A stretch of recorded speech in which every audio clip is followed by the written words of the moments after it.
Hey guys, welcome to my YouTube channel. This is actually my first video on this YouTube channel also. So I'll plead with you guys to subscribe to my channel. Today we're actually going to be building a command line interface Python calculator. So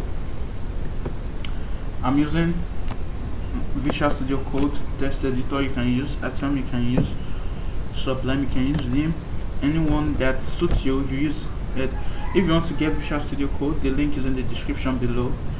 So here we go. So now, anytime I use Python, I like commenting. So we're going to write what the code is for building a CLI calculator.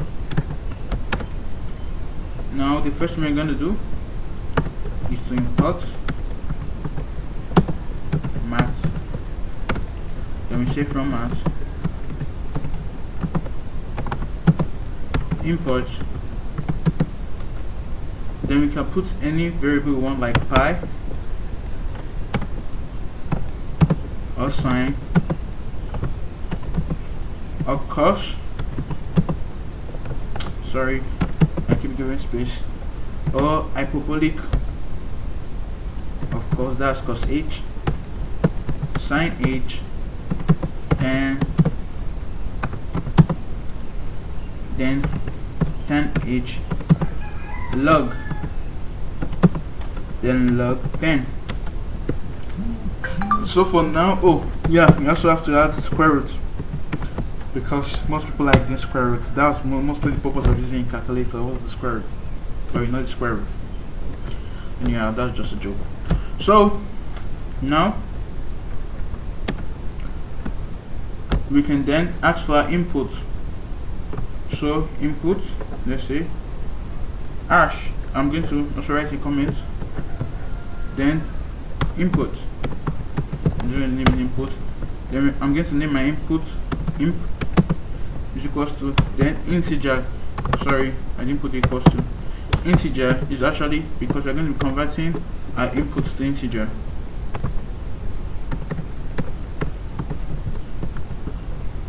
Then I'm going to write a string. Said write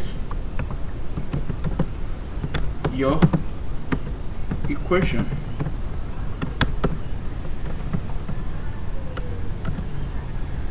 Then we are going to print our output.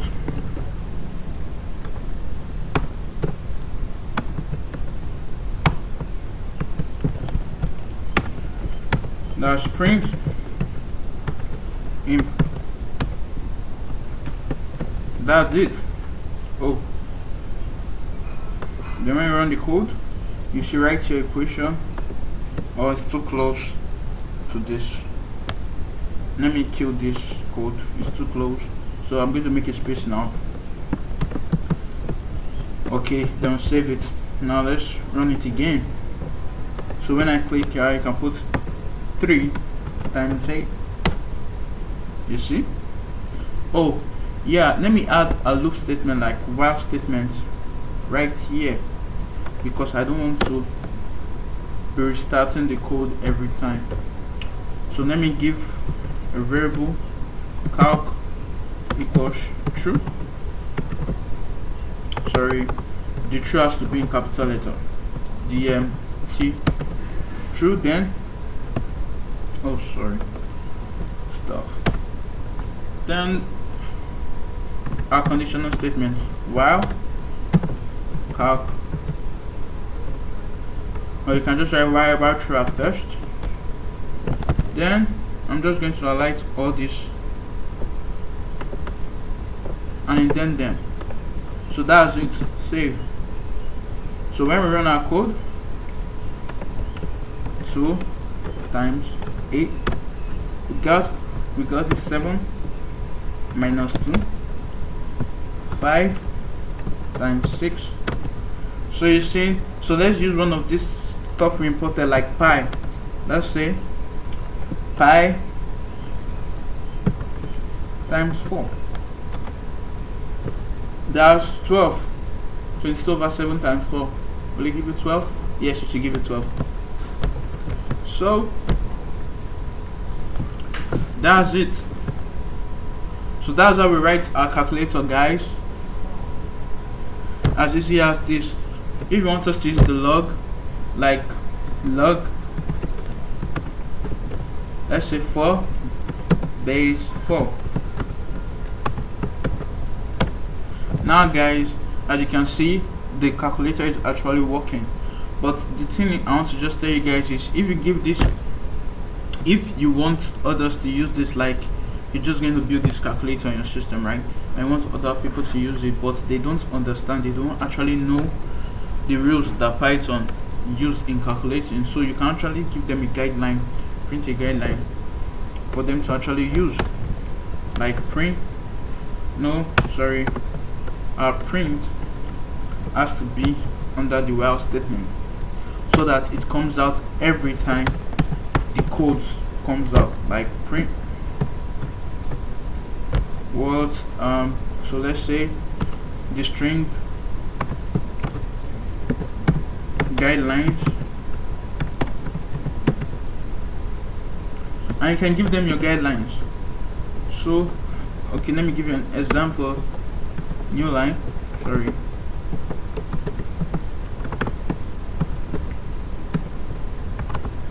new lines, like first, let's say use pi as pi, something like that. So save it. Let me just do 2 times 4.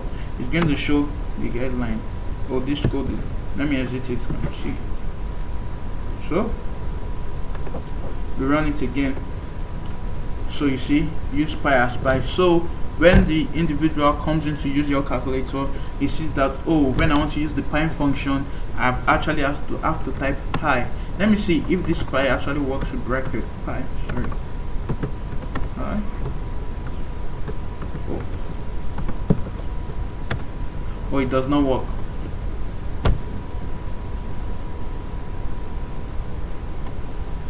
It's saying float object is not callable. Oh yeah, and there's something I want to tell you guys about this calculator. If your numerator is lower than your denominator while dividing, you have to add a decimal number at the back for you to be able to get the right answer. That's something I found out. Let me give you an example. If I should run this and I put, let's say, 4 divided by 5, you see 0.0. Whereas if we use a normal calculator, we get 0.8. So we have to say 4.0 divided by 5.0, and we'll get 0.8. It is with all numbers. So that's just it, guys. Thank you guys for watching this video. Please like and subscribe, and I'll see you next time for more awesome videos. Thank you.